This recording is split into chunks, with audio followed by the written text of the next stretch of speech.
Before I sculpt, I sketch. Early sketches won't be very accurate because my brain doesn't interpret 3 dimensions very well, but it's nice to have a starting point. I prefer to begin my figures by building the core shapes and baking them. This provides a nice sturdy base that I can add the surface layer details over the top of. This is the stage where I can finally start to commit to ideas and develop their personalities. I don't lock myself into the sketches, I allow things to change as the design begins to take shape. Also, the reality of how things really fit together demands lots of adjustments. Now that the outer layer of colors clay is baked, I can sand and refine even more. I spray a layer or clear sealant after sanding everything and assembling them. This brings back a noticeable richness to the color of the clay.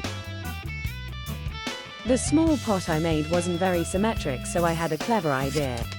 Oops, maybe not. Okay, I guess toothpicks aren't as strong as I anticipated. This is working better.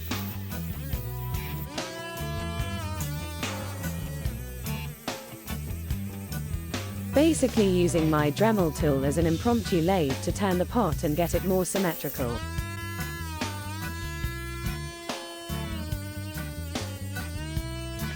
And if it wasn't obvious, wear goggles if you try this kind of shit.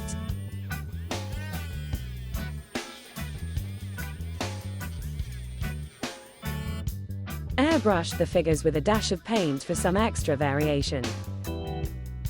Now the really tedious part, masking. I sliced out dozens of strips of masking tape and applied them to achieve the desired patterns after I airbrushed. And finally, the finished set.